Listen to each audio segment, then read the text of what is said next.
Nesse Entendi Direito, a gente está aqui com Alexandre Gonçalves, um grande amigo, um grande irmão, que é mestre em Ciência Política e Relações Internacionais, doutor em Estudos Estratégicos. Doutorando, eu tô doutorando. Doutorando, mas não existe doutorando, tá? Não existe doutorando, tá?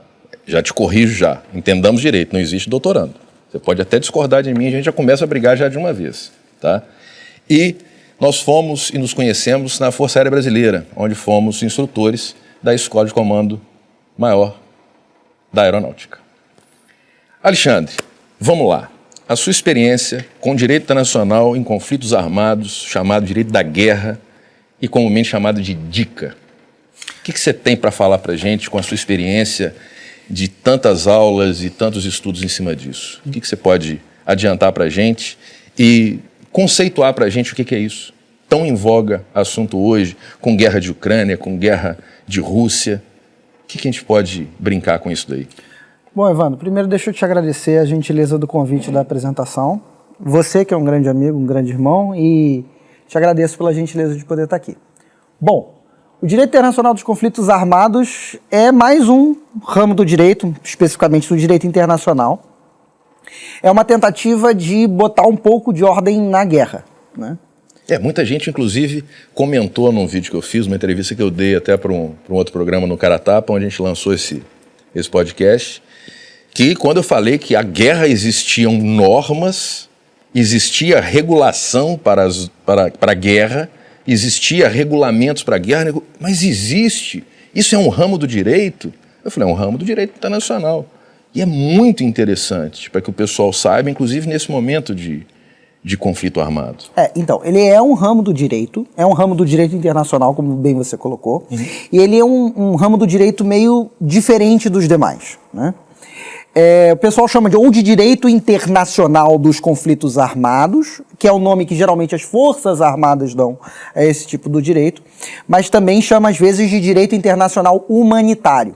Eu, pessoalmente, você sabe que o pessoal do direito adora criar confusão, né, para ficar mais difícil, né? Aquela coisa que nem linguagem de médico, você não tem joelho, você tem patela. Mas exatamente o objetivo daqui é o que é? Entender direito, a gente decifrar o juridiquês. Para o cara não querer subir nos outros, porque eu falo mais bonito e falo em latim. Isso. Então eu sou mais fera. O meu cachorro também fala latim. Fala latim. Mas o que acontece? Existem dois, como você sabe muito bem, existem dois grandes direitos que regem a vida das pessoas com foco na proteção do indivíduo, de uma maneira geral, em dois momentos. Quando a gente está em tempos de normalidade, em tempos de paz, onde não tem um conflito armado, não tem uma guerra, a gente está abrigado pelo regime de direitos humanos. Direitos humanos, como você sabe, é o direito à vida, o direito à educação, a tomar parte nos negócios públicos do país, fruir as artes. É uma coisa meio abstrata, a gente até conversa depois, porque... Não, a gente tem que conversar agora. É mega complicado. Não é complicado, a gente vai descomplicar tudo, a gente tem tempo. Tem Coca-Cola aqui. Eu tenho. E água, e a gente tem tempo. E eu tenho o direito na guerra, né? O direito na guerra, que nasceu ao contrário do que todo mundo pensa no direito, né? Alguém lá fazendo as leis, alguém lá escrevendo um código. Não, o direito na guerra, ele nasceu de uma outra fonte do direito, chamada costume. Sim, é o direito consuetudinário que os caras gostam de colocar. Mais um nome difícil. Mais um nome difícil, que é o direito dos costumes. Dos costumes. É uma fonte do direito, Sim. Assim como as leis. Sim. E o costume nada mais é, o nome bonitinho, prática reiterada ao longo do tempo em que ninguém se manifestou tácita ou explicitamente contra. Vulgarmente conhecido como todo mundo sempre fez daquela maneira e ninguém foi contra fazer daquele jeito. Então normatizaremos isso, faremos uma lei para que isso se torne uma coisa que esteja cristalizada ali numa norma. Posso fazer.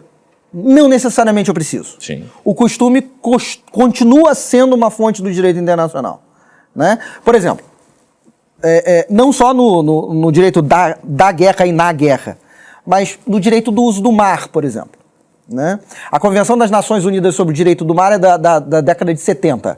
Isso significa que até então não tinha nenhuma lei, não. Contrário. Eu tinha um conjunto de costumes que eram amplamente aceitos por todos os estados cumpriam e faziam cumprir esse conjunto tácito de práticas, né? E aí, quando os estados se reúnem para escrever todo esse costume num documento, que é um tratado, todos esses acordos que são travados entre os estados têm um grande nome de tratado. Sim. Mas, para explicar isso, só te fazendo uma vírgula e claro, não querendo te cortar, já te cortando, o que é? Quando a gente tem um tratado, é uma norma internacional onde entes internacionais acordam e são signatários. Exatamente. Eles assinam um documento e falam, essa lei vale para todos nós. Isso. E é de livre adesão. Ninguém pode obrigar um estado a assinar um tratado, né?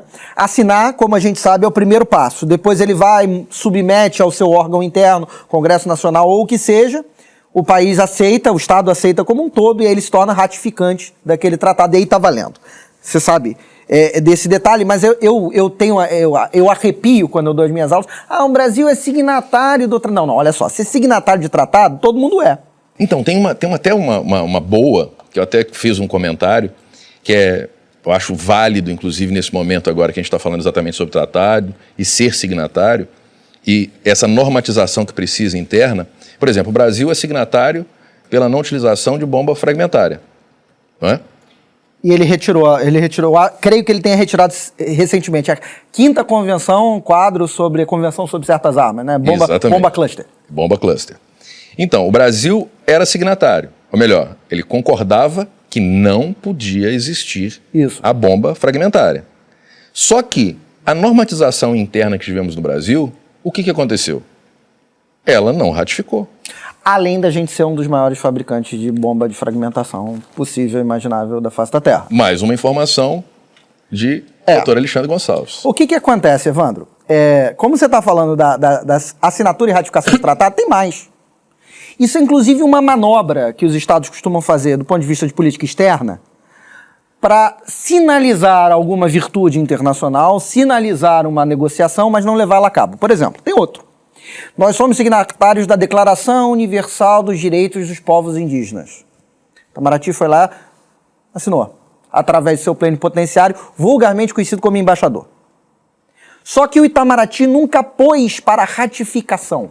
Isto é, ele nunca submeteu ao Congresso Nacional para dar o ok. Por que esse passo é importante? Por que eu tenho que ratificar um tratado? Vamos supor, ao contrário, que eu quisesse fazer uma lei aqui no Brasil que todos os carros têm que ter 3 rodas. Certo? Na Inglaterra tentaram fazer e deu ruim. Deu ruim. Todos os carros têm que ter 3 rodas. E aí eu tento passar pelo meu Congresso, Senado, Câmara, tal, não consigo. O que eu faço? Vou lá, assino um tratado com a Argentina. Eu, chefe do executivo, o embaixador, quem eu decidi, que agora todos os carros, no âmbito do Brasil e da Argentina, terão 3 rodas. O Brasil é obrigado a cumprir aquilo ao arrepio do Congresso Nacional? Não.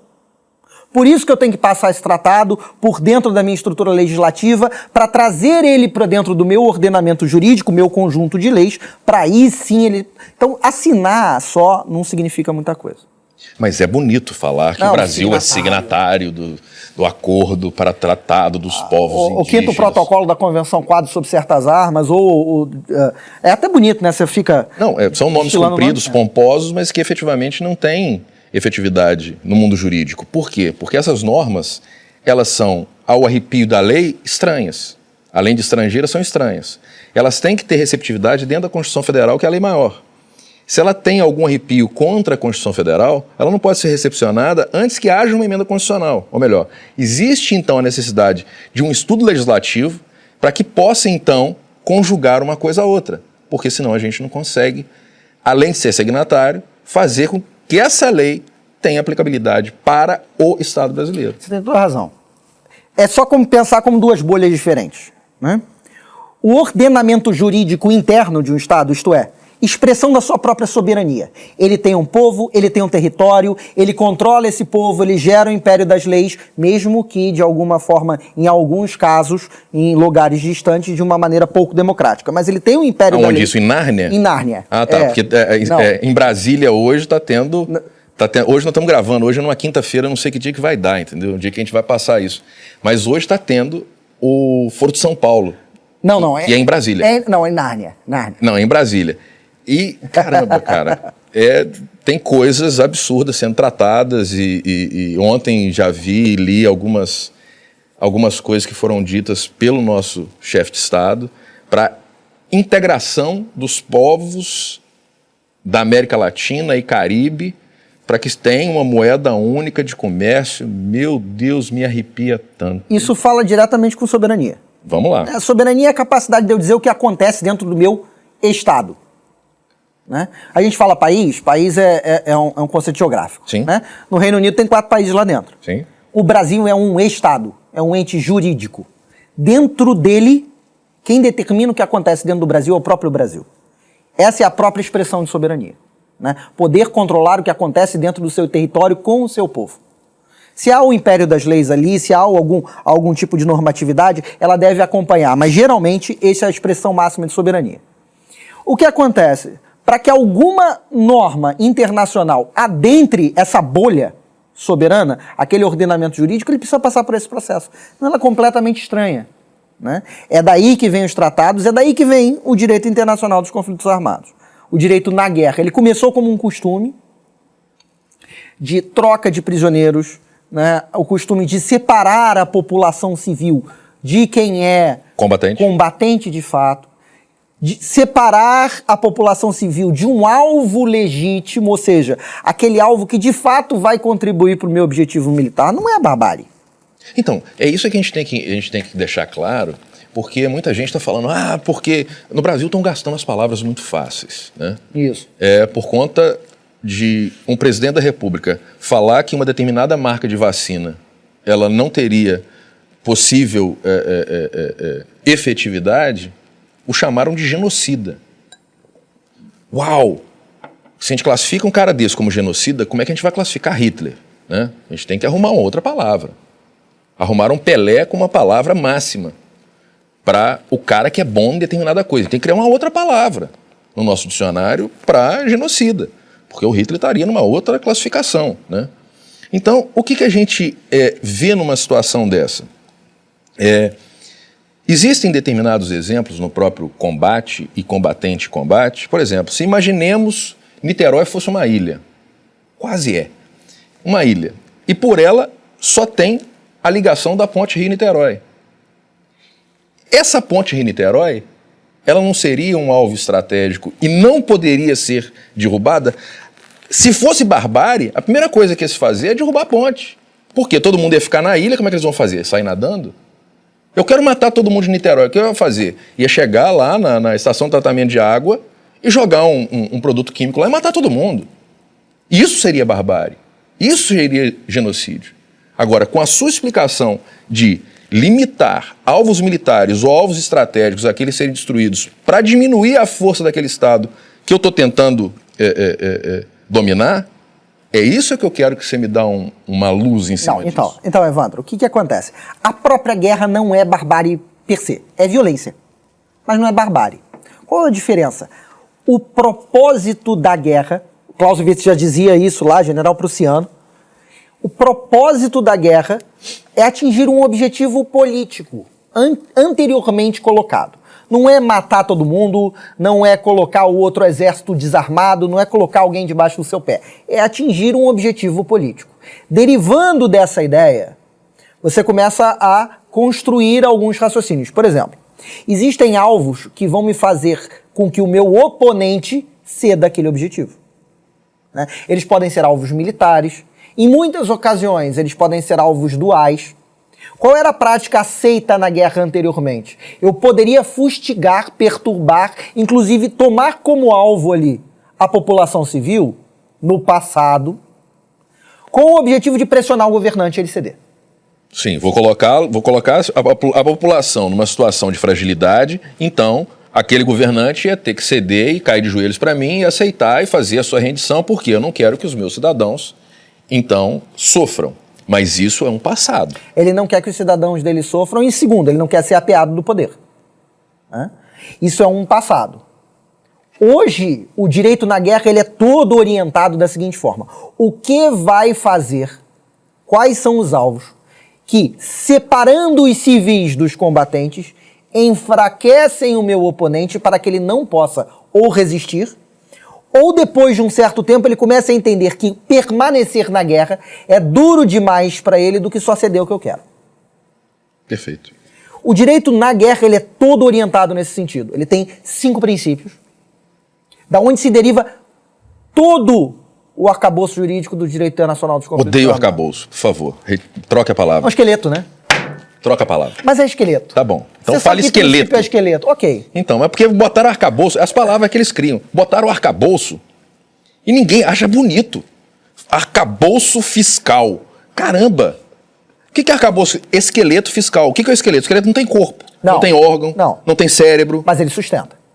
Só sustenta. Só sustenta. Então, se botar um paletó nele, ele fica. Isso. É um arcabouço. Isso. Então tá ótimo. Então esclarecido que é Então arcabouço. vamos botar um paletó nesse esqueleto. Tá. Só. São 5 princípios. Primeiro e maior deles, distinção. Separar combatentes de civis. O que é o combatente? Tem um rol taxativo lá, tem uma listinha, mas, via de regra, combatente é aquele que faz parte de um exército regular e que, por sua vez, lembra aquela parte do costume? Por sua vez, prometeu, como nós prometemos, né, dar a sua vida em defesa da pátria. Nós fizemos isso. Juramos junto à bandeira nacional. Isso. Então, como ele colocou a vida dele à disposição da pátria, ela dispõe dela e aí ele se torna um alvo legítimo do seu oponente. Né? Limitação, segundo princípio. Eu não posso usar qualquer tipo de arma contra o meu oponente. Por quê? Eu posso, o mata, mas não esfola. Eu posso matar o meu oponente. Mas eu não posso causar ele um sofrimento tão desagradável na eventualidade dele sobreviver, que ele vai ficar arrastando aquilo pro resto da vida. Afinal de contas, ele é um ser humano. Sim. E mesmo enquanto um instrumento, ele não merece ficar sofrendo pro resto da vida. Exemplo, aquela munição de ponta oca. Sim. Eu posso usar ela na segurança pública, mas eu não posso usar ela na guerra. Porque ela fragmenta e depois para retirar aqueles caquinhos todinhos, dá um trabalho danado.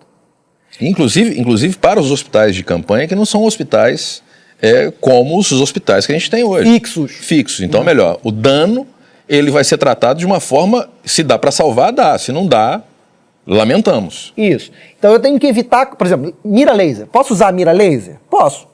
Eu não posso usar o laser com o intuito de cegar o meu oponente.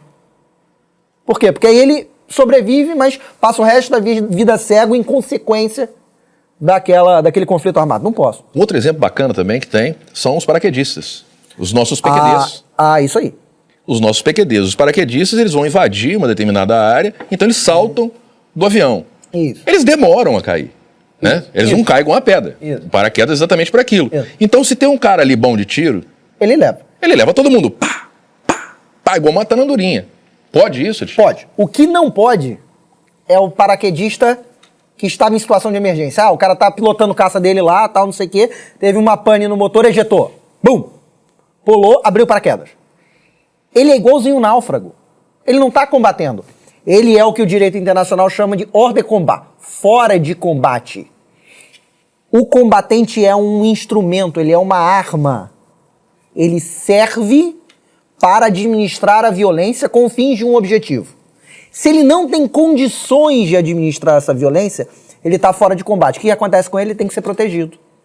O prisioneiro de guerra é uma arma, que nem um fuzil, que não está sendo empunhado. Então, nesse momento, ele está fora de combate, ele tem que ser protegido. E a proteção dele, o que se faz? Coloca ele dentro de um hospital militar com a marca da Cruz Vermelha ou Crescente Vermelho? Então, O Crescente Vermelho, só para quem a gente explicar e entender direito, é aquela meia-luazinha com a estrelinha, que é uma marca de países muçulmanos. Isso, porque a cruz... O que acontece? Criaram um conjunto de coisas chamadas sinais de proteção. Sim. Né? O que acontece? A criação do próprio Cruz Vermelha, de uma maneira geral, sim. O Henri Dunant, né, estava vendo ali a Batalha de Solferino, ele falou assim, eu não aguento mais ver essas pessoas, né, a batalha passa, o conflito acaba e as pessoas ficam pelo meio do campo de batalhas todas feridas. Então ele idealizou uma instituição que pudesse pegar essa ferramenta, essa arma que não está atirando, esse homem fora de combate que está ferido, e pudesse a ele prestar assistência. E aí ele criou esse símbolo de proteção que é a Cruz Vermelha. Mas como a cruz podia ser ofensiva para estados e países de cultura muçulmana, criou-se o Crescente Vermelho. É a mesma coisa, sim, com um símbolo diferente. Né? Então, o cara que estava voando o caça dele lá, sofreu um míssil, ejetou. Se ele estiver ferido, ele tem que ser protegido. Esse sinal de proteção da Cruz Vermelha, tanto o exército aliado quanto o exército oponente, o oponente dele, para quem ele ia jogar a bomba, tem que recebê-lo, curar as suas feridas e protegê-lo. Só que aí ele está inteiro depois disso. Para evitar de que ele se torne uma arma novamente, para que ele possa voltar e pilotar outro caça e jogar a bomba em cima da sua cabeça, você o interna num campo de prisioneiros de guerra. Que é diferente da cadeia normal. Não, o status da prisão dele... Sim, mas ele não fica junto com prisioneiros normais. É só para ficar claro. É um quartel do qual ele não pode sair. Perfeito. Ele retém as prerrogativas dele de posto, ele pode reter o seu uniforme. Eu separo os oficiais das praças, o soldado, do tenente.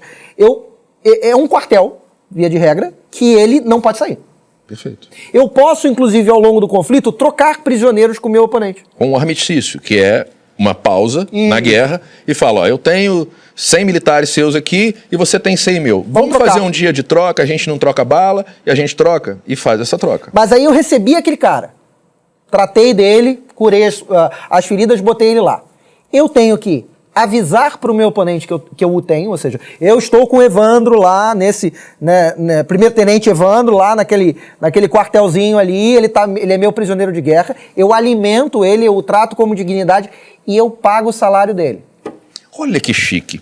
Aí vem uma pessoa, isso é que a gente quer trazer no nosso canal, entendeu? É a explicação, porque o que você olha, eu não estou criticando absolutamente ninguém, mas já criticando, entendeu?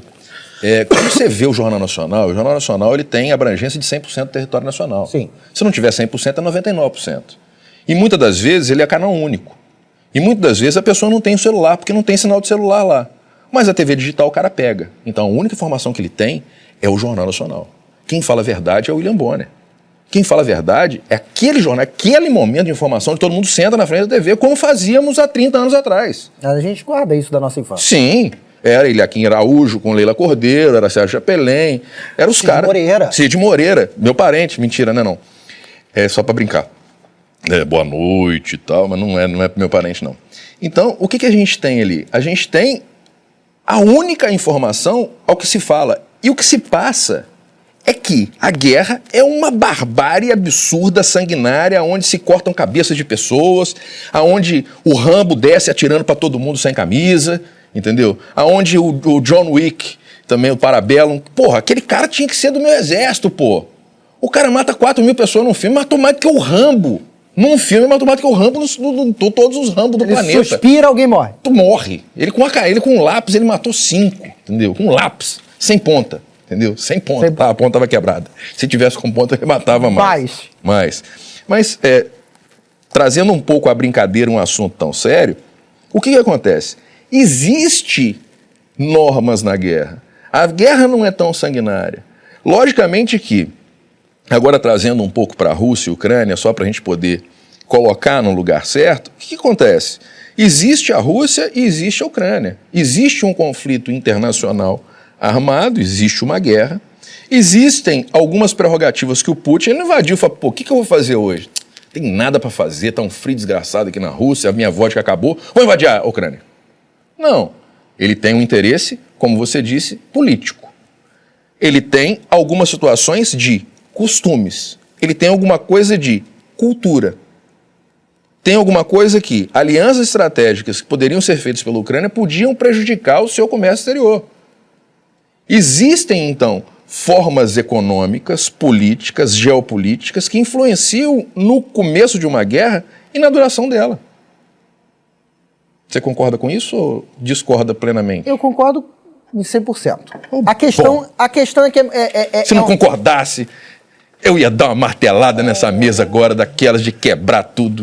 Não, mas eu sempre concordo contigo, Evandro. A questão é a seguinte, tem muita coisa em jogo. Tem muita coisa em jogo. Né?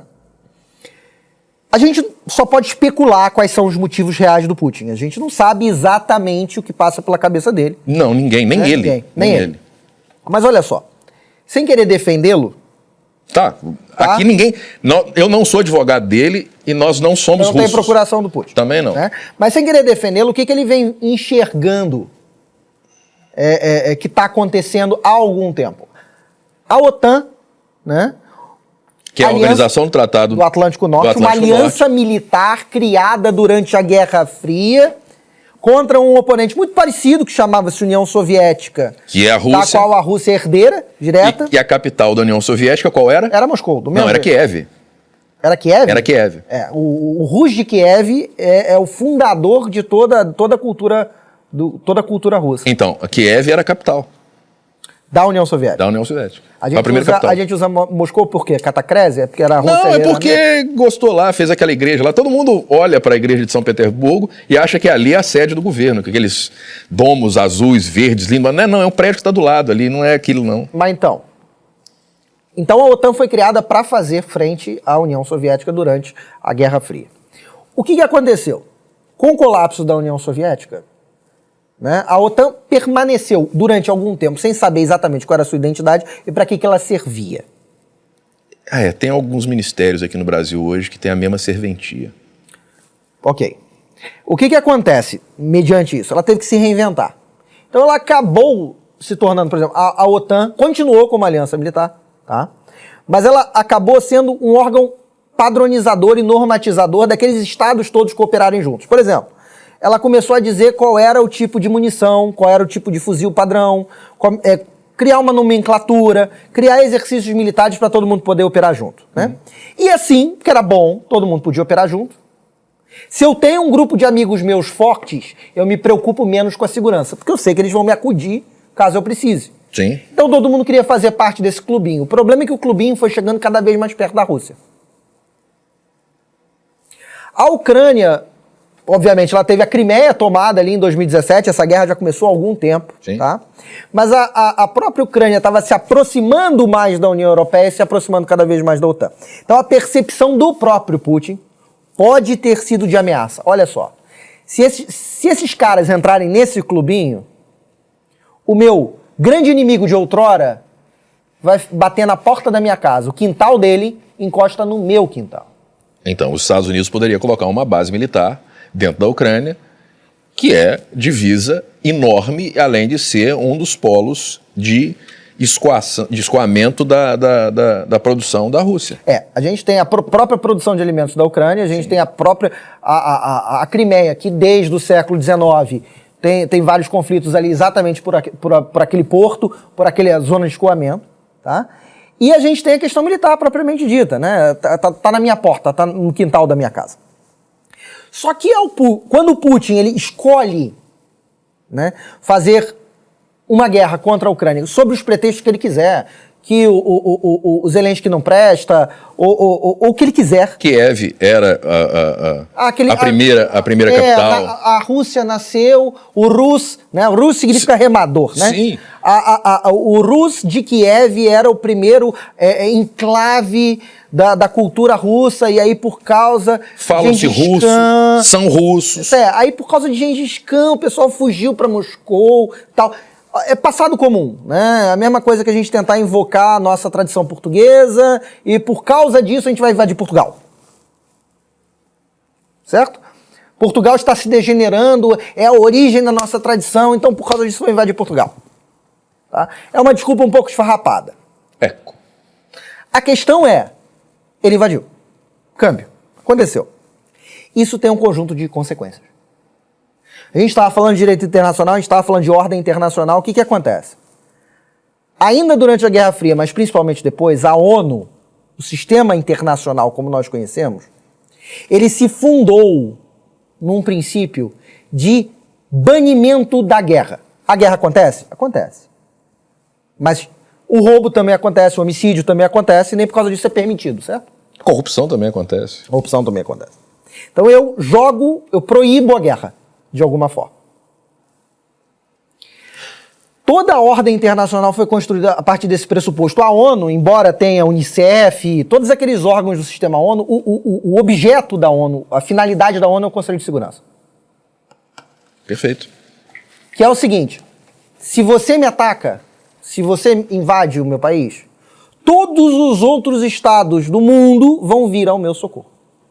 Essa é a finalidade do Conselho de Segurança.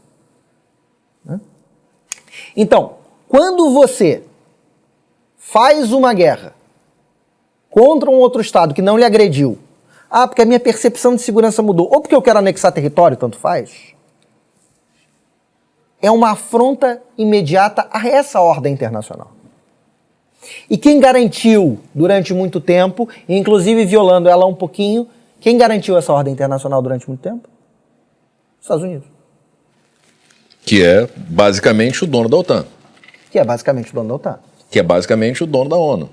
Isso. Só que aí eu tô criando o quê? Um precedente. Se eu faço isso e não acontece nada comigo, você sabe o que aconteceu no dia que a Rússia invadiu a Ucrânia? O que aconteceu? A China sobrevoou Taiwan. Sim, sim. Falando, olha, você é o próximo. Uma China, dois regimes, tudo, mas você é o próximo, você é incorporado. Que igualzinho. Vínculos culturais, não é isso? Fala chinês. Fala chinês, não sei o que. Pois é. Precisamos dos semicondutores para colocar nos nossos carros não, mas isso é um elétricos. Detalhe. É um detalhe. Detalhe nada. Econômico. Não, o argumento sempre vem travestido de alguma coisa muito bonitinha. Então, vamos lá de argumento então. Vamos fugir um pouquinho da conversa aqui, depois a gente volta. Porque eu adoro fazer isso para a pessoa que está lá acordar, entendeu? Porque os nossos podcasts às vezes são um pouco extensos. Então a gente muda um pouquinho de assunto. Que a gente pensa que, o cara só está falando disso, a gente vai falar de outra coisa. Existe uma situação no Brasil que aconteceu, que foi a abolição da escravatura. Certo. Um ato lindo, maravilhoso. 13 de maio de 13 de maio de 1888, dia 13 de maio, dia do aniversário do meu pai. Completou esse ano 99 anos. Ano que vem será centenário dele. Sou Paulo Moreira, que Deus o tenha em bom lugar. Te amo. Amém. E, olha só, naquele dia onde uma mulher poderosíssima, a mais poderosa do Brasil. Sim, princesa regente. Princesa regente, imperatriz do Brasil. Uma mulher. Muita gente falou que o Brasil nunca tinha tido um governante mulher. Erraram, historicamente. Pois bem, ela assinou o papel lá. Isso. O intuito dela foi social ou econômico?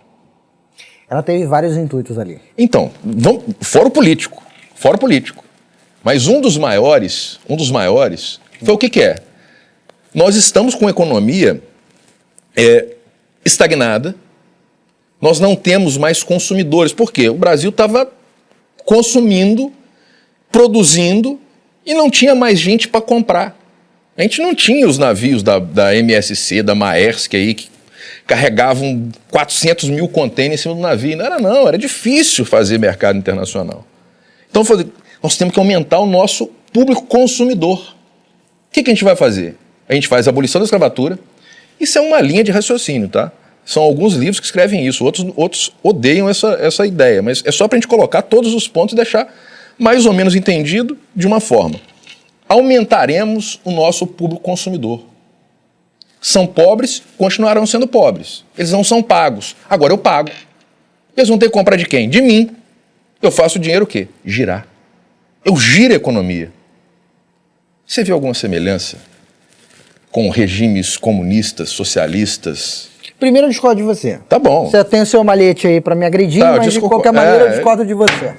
Desconcorde de mim. Eu aceito a sua provocação, principalmente porque você sabe que eu sou monarquista. Né? Você vê, olha só que chique, velho. São dois? É igual a torcida do Botafogo. Como vocês dois são 11. Eu também sou botafoguês. Então eu gosto de sofrer, né? O que acontece, Evandro? Eu gosto de dizer para as pessoas... O português foi para os arábios, viu? Foi. Botafogo vai para a segunda divisão. Agora, né? Mas enfim. Evandro, eu gosto de dizer e ter como lema de vida o seguinte: se você acha que um problema complexo ele tem uma solução simples, você fez alguma coisa de errado. Essa resposta ela é multifacetada. Sim. Tá? Eu até aceito, porque quando a princesa Isabel ela assina a Lei Áurea, ela assina primeiro executando um ato de ofício do poder moderador. Ato de ofício é obrigação daquela pessoa, do cargo que ela ocupa. Sim, ela na investidura do cargo que tem, ela tem a obrigação de fazê-lo. Isso. Ela podia vetar no exercício do poder moderador? Podia. Mas é o que hoje é a sanção presidencial, ela estava fazendo ali. A princesa Isabel em si tem outras motivações, né? 1000 tronos eu perderia se fosse para fazer a abolição da escravatura no Brasil. Agora, o legislador que passou a Lei Áurea naquele momento histórico, ele estava preocupado com uma série de coisas. Primeiro, os embargos que a Inglaterra já estava interpondo, né, colocando contra o Brasil por causa do tráfico escravagista, né, que já tinha sido interrompido nos anos anteriores, a gente estava mantendo só o resíduo, quem já era escravo permanecia escravo. A gente tinha lei do ventre livre, lei do sexagenário, Sim. enfim. No Brasil tem lei para tudo. Para tudo. Pra tudo. Para tudo. Então eu até admito que a criação de um mercado interno, né, a criação de uma nova classe econômica de consumidores no mercado interno pode ter sido do raciocínio do legislador. E também resolveu uma série de outros problemas políticos que ele tinha que resolver. E econômicos. Eu até admito. Da Princesa Isabel eu tenho dificuldade, porque assim, se você for acompanhar a biografia daquela mulher e o que ela fez pela abolição da escravatura no Brasil, ela era uma das principais entusiastas disso. E ela era mulher. E hoje tem um monte de gente enchendo, tem um monte de mimimi do caramba.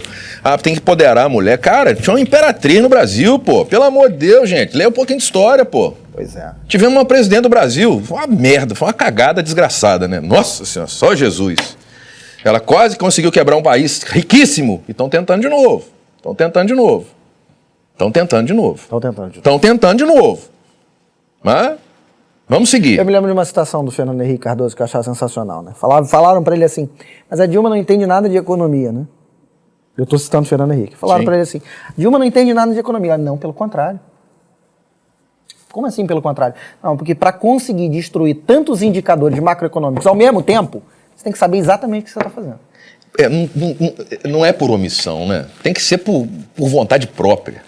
Tem que ter intenção para fazer o que ela fez. É inadmissível. É inadmissível a gente entender um pouquinho de economia, de macroeconomia, de geopolítica, de geoeconomia. E você vê a quantidade de... Cara, com todo respeito, são cargos técnicos.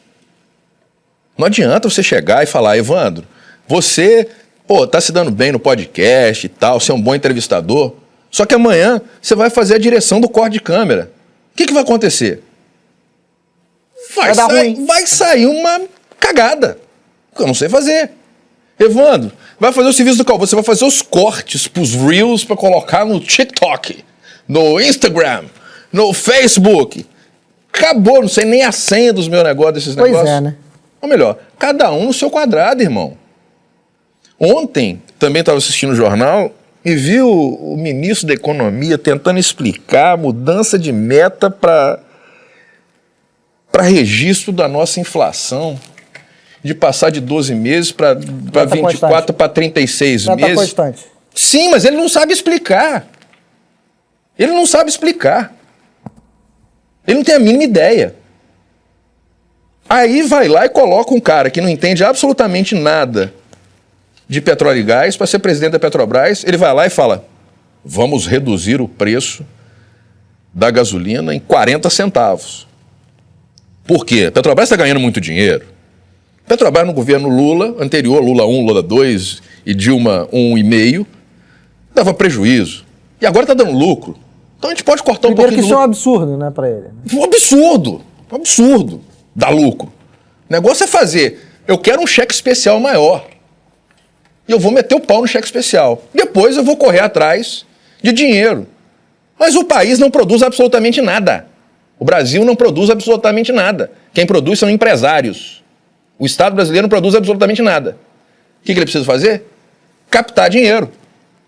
Então vou aumentar imposto. O que ele fez? Vou diminuir o lucro da Petrobras.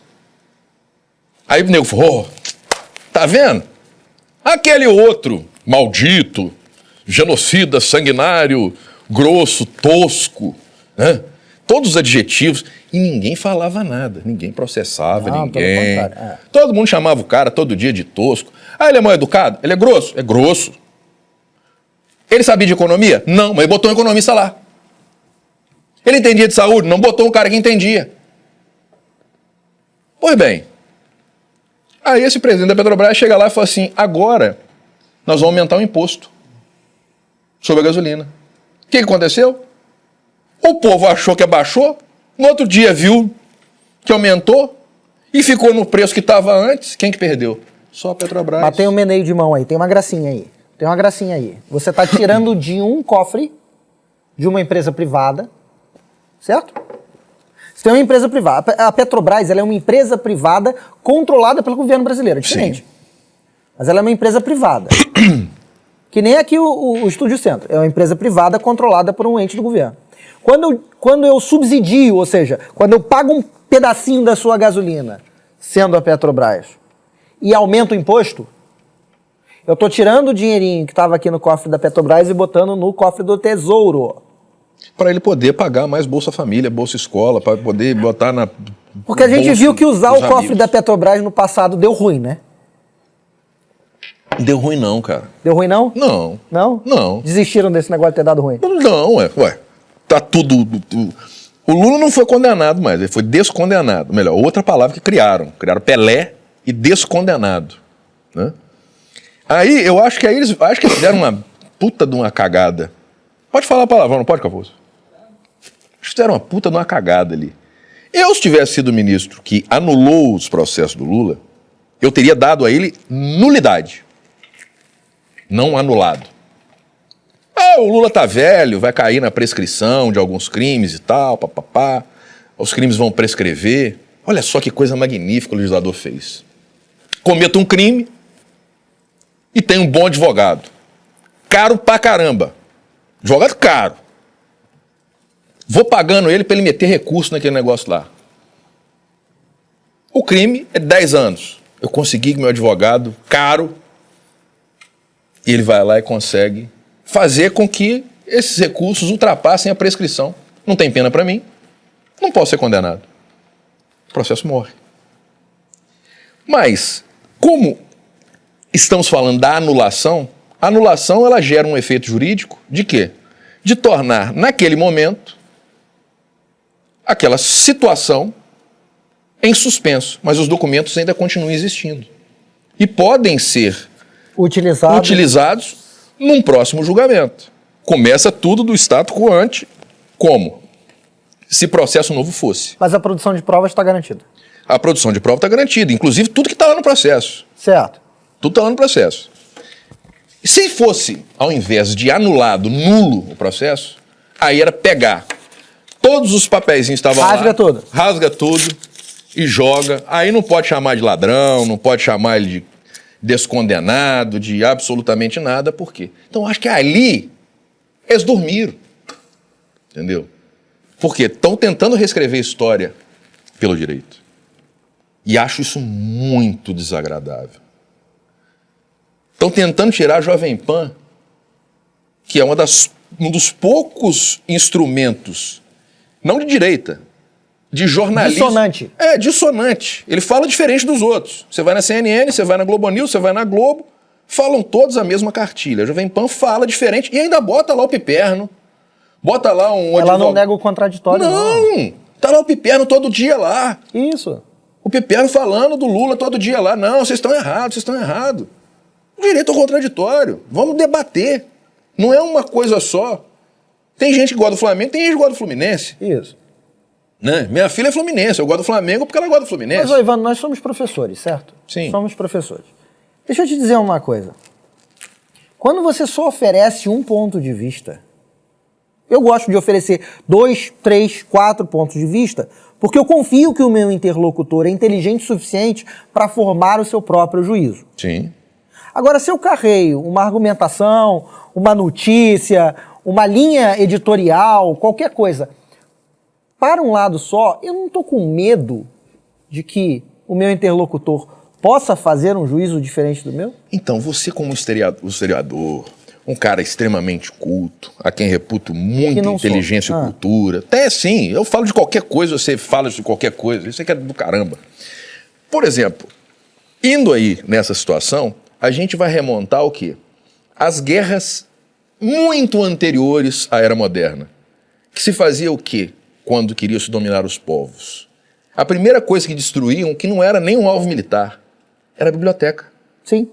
Botavam fogo na biblioteca para quê? Para que não houvesse cultura e aquele povo dominado tivesse que ficar com a cultura daquele que era o dominante, o dominador. Então, melhor, tentar reescrever a história, ela não remonta de 20, 30, 40, 50 anos atrás. Ninguém está descobrindo a pólvora, né? Ninguém está descobrindo a pólvora. A receita é a mesma. Veja, você tem toda a razão. Eu fico feliz quando um cara inteligente fala que eu tenho razão, rapaz. Puta que pariu. Que você tem. Olha só. O Brasil tem uma das... Já que é pra tocar num ponto aqui, agora que eu vou devolver a raquetada pra você. O Brasil tem uma das legislações mais antigas sobre genocídio no mundo. Né? A nossa é da década de 60, salvo o melhor juízo, 63. Mas eu posso estar errado, tá? Uma das remanescências desta época clássica dos conflitos armados, que foi introjetada na lei contra o genocídio, a Convenção Internacional contra a Prática de Genocídio, assim sucessivamente. É o seguinte: genocídio é intencionalmente submeter a condições ou impingir a uma determinada população. Puta merda, impingir. Vamos fazer. Vai lá, Calvoso.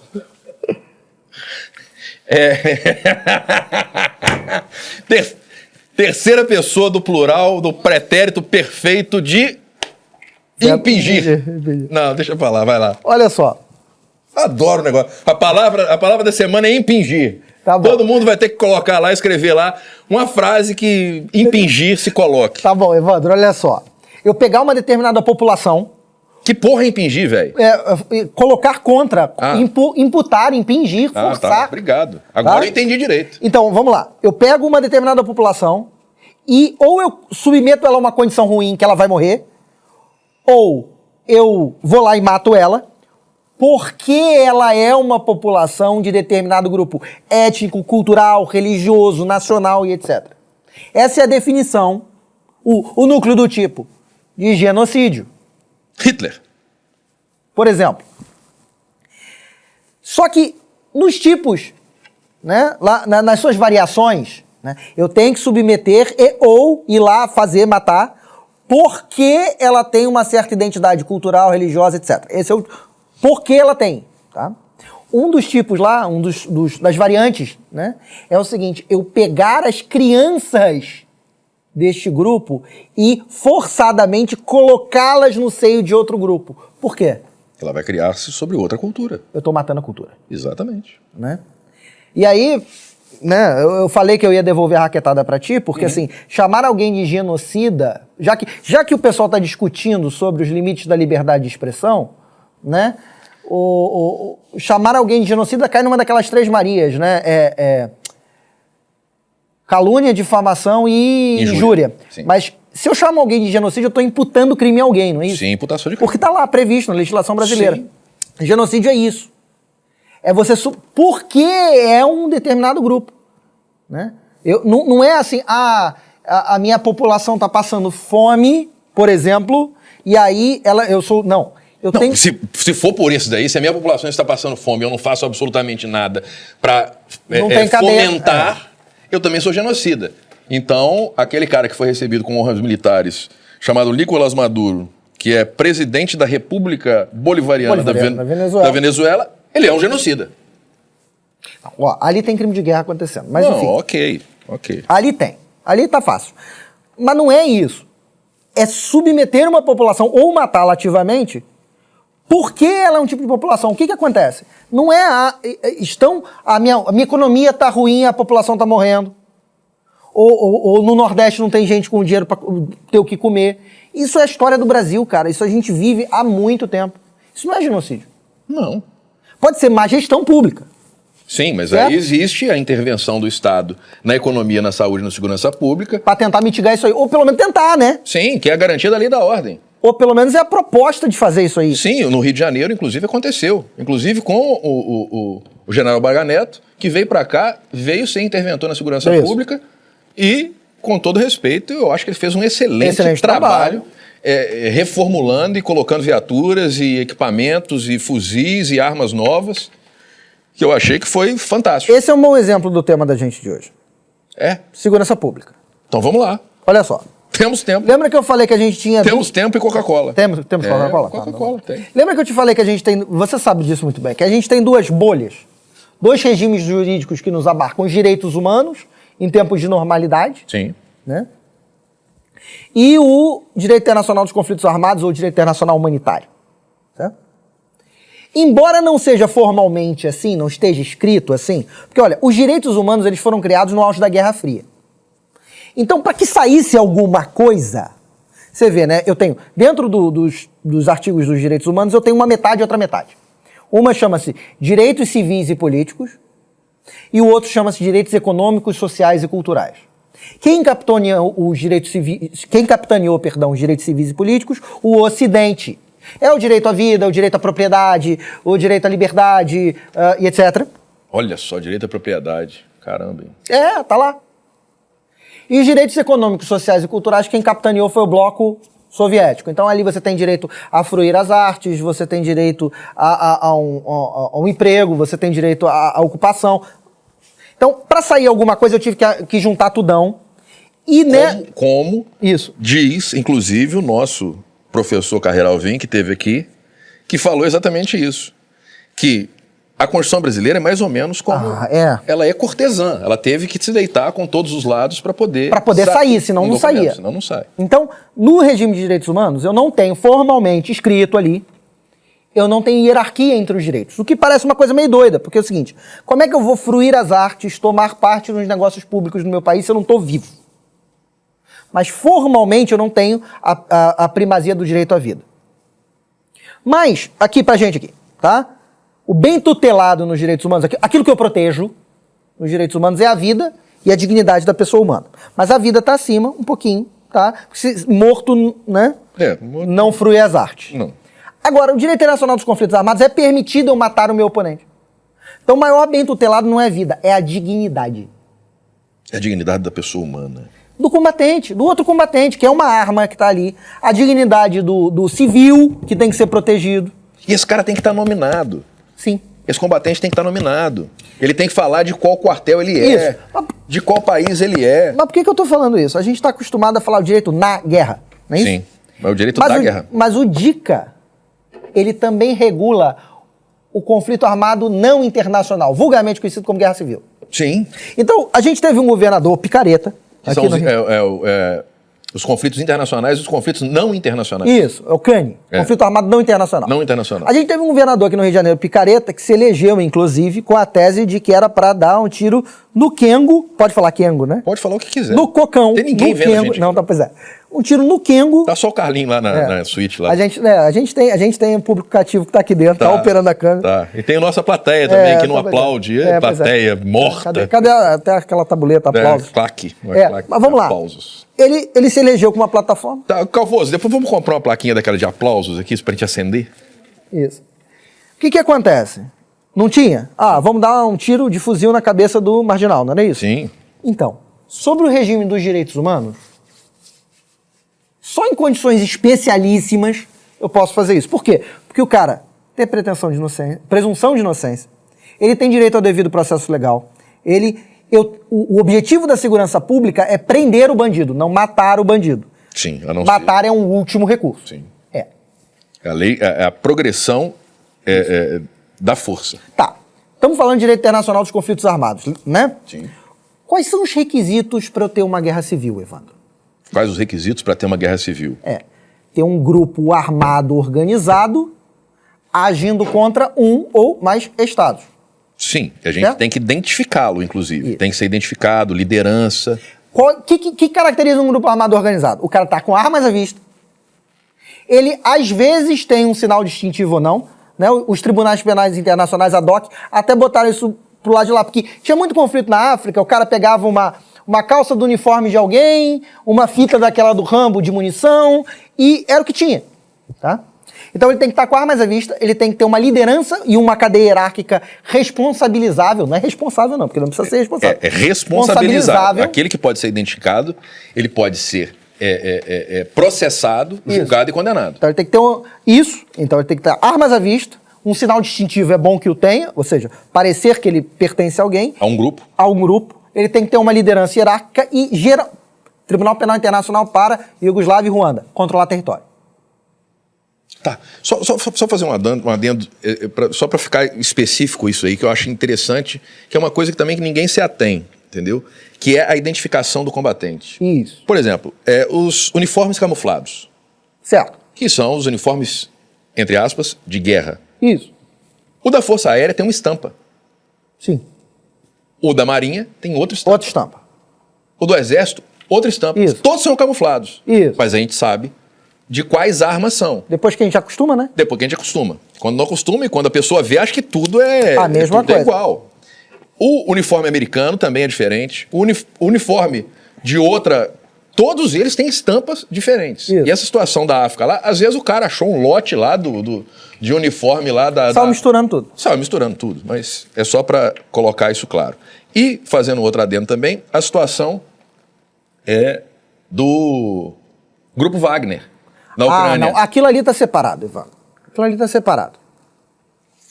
Mercenário.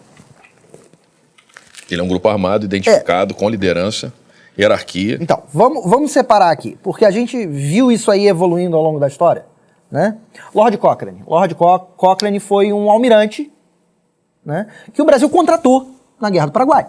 Tem um monte de rua Isso. aqui no Brasil. O Lord Cochrane. Ele era inglês, ele foi contratado pelo governo brasileiro, fazia parte da Marinha Imperial, certo? Mas ele era um mercenário. Por quê? Porque ele não era nacional brasileiro.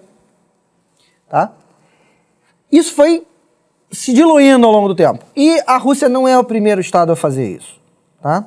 Durante a guerra do Afeganistão e do Iraque, existia uma coisa chamada empresa militar privada.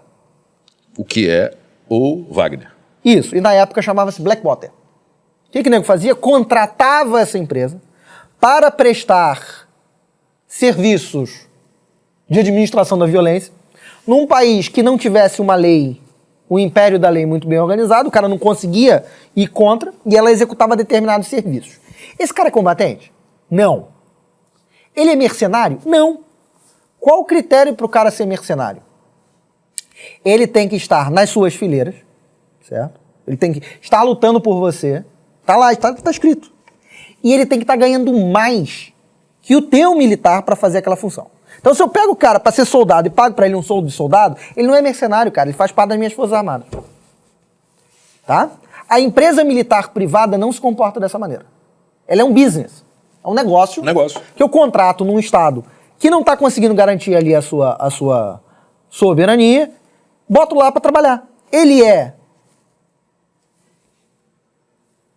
combatente regular? Não. Ele é mercenário? Não. Ele é o quê? Qual é o status dele dentro do... O que ele é dentro do direito internacional dos conflitos armados? Ele é um civil que abriu mão da proteção. Ele é o paisano, o cara que estava dentro de casa, pegou uma metralhadora e foi atacar o exército. Um doidão. Doidão. Ele é um alvo legítimo. É. Mas ele não vira prisioneiro de guerra, ele não nada. Ele não pode ser trocado. Isso. Qual a questão do Wagner Group? Qual é a questão lá do Prigozhin? Ele é um grupo, uma empresa militar privada. Ele foi contratado para cumprir uma missão. Que nem o dedetizador ali que a gente contrata, a Insetizan lá. Só que ele ficou puto só porque o Putin parou de pagar ele, pô. Não só. Parou de pagar ele. Não só. A gente vinha vendo ali uma série de vídeos que o pessoal estava fazendo. O que acontece? A Rússia era um exército profissional. O que é um exército profissional? Eu pego o cara, treino o cara e deixo ele... Qual é a profissão dele? Militar. Né? O Napoleão inventou uma coisa diferente, chamada conscrição. Isto é, serviço militar obrigatório. Meu exército está pequeno, eu preciso de mais gente, o que faz? Eu alisto compulsoriamente a pessoa, pego ela e boto ela contra a vontade dela dentro das Forças Armadas. A Rússia viu que estava tomando um sacode do Ocidente, porque a Ucrânia está empregando armamento ocidental, está usando... Então, cara, isso daí, vamos lá. No direito internacional de conflitos armados, no direito da guerra, cara, você não acha que já se meteram demais da conta e aí estão infringindo norma do direito internacional? Depende. No fornecimento de arma? Depende, não. Fornecimento de arma, contrato comercial, não constitui tomar parte no conflito. Desconcordo. Você acha que não? Desconcordo. Não, eu tô falando normativamente. Então, porque o que acontece? Eu não sou membro da OTAN, Isso. mas eu sou amigo da OTAN. Isso. Então, eu não vou me meter na tua guerra, não. Isso. Mas se você precisar de mim aqui, eu te dou tanque, te dou avião, te dou bala, te dou revólver, te dou garrucha, te dou faca, canivete e fósforo. Tudo bem. Olha só, Guerra das Malvinas. Guerra das Malvinas. Eu vou pegar a OTAN, Estados Unidos, Inglaterra, França, e vou chegar e falar assim, ó, eu vou ser aqui o seu galpão, velho. Pode vir pegar o que você quiser. Evandro. E o cara que tá lá do outro lado, lá, falou, pô, irmão, Eu vou te jogar uma bomba atômica então, ué. Vocês estão brincando. Não é bem assim. É assim, o Putin não é uma pessoa Não, muito séria, não. Tem um ditado soviético que é sensacional Ditado aqui. soviético, pelo amor, tinha que chamar a Oksana. Oksana, vem aí, tá? Tem um ditado soviético que dizia o seguinte: o que adianta preservar o mundo se a Rússia não estará nele? Então, tudo bem. Mas olha só, vamos lá, Guerra das Malvinas. Argentina contra Reino Unido, certo? Certo. Tá bom, a Argentina usava nas suas aeronaves um míssil chamado Exocet, fabricado pela França. Que Fawcett Isso. e os tá robôs efêmeros fizeram uma música que ninguém sabe, calcinha, Exocet, calcinha. Então, esse aí mesmo. Eu sei cantar essa música toda, cara. Nossa, Alô, polícia. Alô, polícia, tô usando. Pois é. Aí vamos lá. Qual foi a primeira coisa que a França fez? Fabricante do míssil. Diz pra mim. Entregar a esquemática do míssil para o Reino Unido. Para o grande opositor da França. Ela tomou parte no conflito pelo lado da Argentina ou pelo lado do Reino Unido? O armamento é francês. E aí? Para evitar essa confusão, o que o Ocidente está fazendo? Ele está, na minha época, que eu era criança, era bora lá, só tu, né? Eu te dou a condição aqui, eu te dou o armamento, você vai lá e tô contando com você, hein? Não, ela não tomou parte no conflito. Eu até consigo entender o seu ponto de vista retórico. Retórico. De que o apoio tá tão grande e tão, assim, digamos... Escrachado. Sem nenhuma contrapartida monetária, sem nada... Que eu posso inferir, no último ali, que, tá demais, né? Não é uma relação comercial. Não. Tá? Eu tô quase te carregando no colo. Ok, aceito esse argumento. Mesmo porque esse é o argumento construído. Nos Estados Unidos... Tá? Eles estão discutindo, o Congresso americano discutiu essa questão, o seguinte, olha, eu estou dando tanto dinheiro para a Ucrânia, eu estou dando tanto armamento à Ucrânia, que eu estou em guerra, mas o Congresso não autorizou estar em guerra, né? Então, peraí. Então, mas o Biden... Eu estou drenando tantos recursos dos Estados Unidos. O Biden tá tadinho. Não, pois é, ele tá gagá, né? Não, ele já morreu, já esqueci de enterrar ele. Internacionalista falando mal do presidente, enfim. Mas não, cara, ele tá tadinho. Evandro, moral da história ali. Desse um cavalo pra ele, um chapéu, vai andar a cavalo, velho. Tá com aquele óculos Ray-Ban lá, bonitão. Não, cara, lá, ele não... tadinho. Não. Não dá pra isso mais não, cara. Bota o outro pessoa lá, ele lá tá ruim. Tá velho. Tá ruim. Tá cumprimentando nada, né? Do nada, sai... Pega uma criança, pega um cachorro. Pois é. Peça continência do outro lado. Parece o Valdir Soriano. Pô, não dá, cara. Não dá. Valdir Soriano, cara, hoje eu tô desenterrou, mal, hein? Fausto agora o Valdir Soriano. Valdir Soriano. Vamos lá. Gonçalves, olha só. Cara, nós nem esbarramos na pauta que eu tinha feito aqui, entendeu? Nós nem esbarramos. Tenho muito orgulho de poder falar que eu sou seu amigo. Orgulho é meu, cara. De ter sido seu padrinho de casamento. Um dos casamentos mais bonitos que eu já vi na minha vida. Tem lá no meu Instagram, @EvandroPMoreira. Aliás, deixa eu mandar um beijo pra minha esposa ali, né? Você mandar um beijo pra minha esposa, não sei Camila. Queria mandar um beijo pra minha esposa Camila, pro meu filho Alexandre, pro Miguel, que tá na barriga da Camila, e um especialmente pra você, Xuxa. Nossa Senhora, obrigado. E olha só, a gente vai ter que voltar para um Evandro e Alexandre 2, a missão, entendeu? Fazer estilo Rambo, porque a gente não conseguiu nem arranhar, cara. Mas eu acho que o estímulo que a gente deu hoje, uma discussão sem muito roteiro, mas porque a quantidade de conteúdo é extremamente grande, a sua capacidade de explicar é excepcional pela sua cultura que tem. Gentileza sua. Não é gentileza, não. E essa situação, por exemplo, palavras como o nosso direito consuetudinário, as normas consuetudinárias que são base do DICA, isso daí a gente tem uma semana para falar. Matéria de relações internacionais, a gente tem uma semana para falar. E eu acho que a nossa intenção de trazer esses temas, que às vezes são muito ásperos, sim, e às vezes são muito maltratados exatamente por falta de conhecimento. É um ramo do direito internacional que ninguém conhece. Nas escolas de direito, não existe essa cadeira. Direito internacional ela é passado em uma aula. Por quê? Porque você não vai usar isso. Você tem que saber tirar o cara da cadeia. Processo penal. Processo penal, tirar o cara da cadeia, entendeu? Separar uma pessoa ali, saber cobrar uma dívida. Direito internacional, cara, é para raríssimas pessoas. E o direito internacional em conflitos armados, aí fica mais restrito ainda às escolas especializadas de especialização, a oficiais superiores, que vão estar lá, inclusive onde você fez um curso também, que é a Escola Superior de Guerra. Isso. Você fez ESG, entendeu? Então, é um nicho muito restrito e a gente quer trazer exatamente isso, Gonçalves. São esses ramos do direito que as pessoas escutam e têm influência sobre assuntos que aqueles que estão falando hoje não têm absolutamente conhecimento nenhum e propriedade nenhuma para dizê-lo. Então é muito fácil hoje alguém defender a Ucrânia, alguém defender a Rússia, mas não analisar o conflito em matéria de direito internacional. Exatamente. Isso é outra coisa. Guerra não é barbárie. Não. Guerra tem regra. Se alguém está fazendo alguma coisa de errado, ele vai ser punido. Vai ser punido. Ah, o Tribunal Penal Internacional lá em Haia, ele vai processar esse cara? Vai processar. Vai ser julgado? Vai ser julgado. Ele vai ser preso? Já não cabe a mim. Mas que existe previsão, existe. Existe. Suas considerações finais, se quiser fazer, de antemão, agradeço o seu carinho, o seu tempo, que eu sei que é caro. E grande abraço à família que você está criando. Que Deus abençoe. Nosso Senhor de Guadalupe abençoe. Muito obrigado. E é isso aí.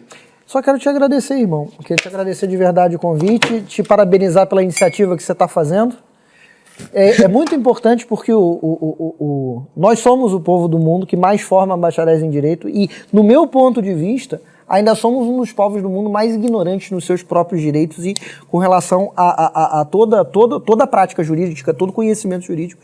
É por isso que eu queria te louvar e te agradecer por essa iniciativa aí para tentar levar um pouquinho de luz para quem está tão cego no meio desse tiroteio que é o Brasil que está rolando hoje. E falando agora sobre isso, e só para a gente encerrar, eu acho que qualquer governador, e aqui eu falo para qualquer governador e faço compromisso de enviar e-mail para os 27 governadores do Brasil.